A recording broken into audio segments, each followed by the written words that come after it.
Jeffrey is an artist whose work I had been following for many years and went to the studio for the first time. One day he came on site to look at the galleries, and we sat on the stairs of Building 5, which is our signature space. It's the length of a football field.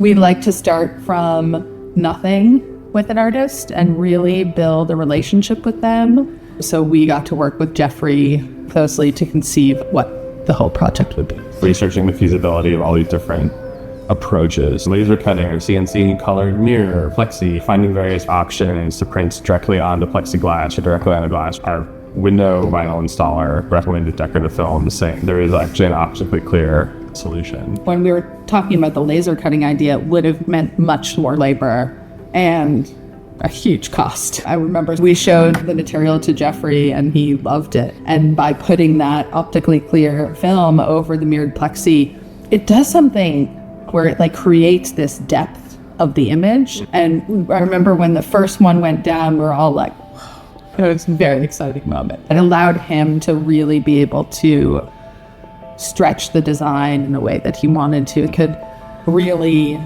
push the boundaries of how he had used color and pattern like never before. Jeffrey represented the United States at the Venice Biennial, a huge honor. First time an Indigenous artist was ever asked to do that in a solo show. And the closing of that show was coinciding with our installation, so he had to be away for part of the install. But when he came back, watching his face when he walked into the room, he was just like, it's more than I ever could have imagined. We have to work at a scale that you can never see until you're in the building. And to be able to do it at that scale was incredible. And if we were piecing things together, we would have had to start 2 years before. From day one, Jeffrey always said, I want this show to be an experience, not an exhibition.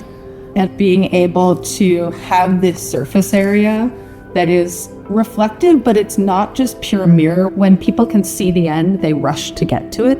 Even though there's all this incredible stuff along the way, this slows people down. It did more than solve the challenge. It created a whole layer of the exhibition that we didn't know was possible.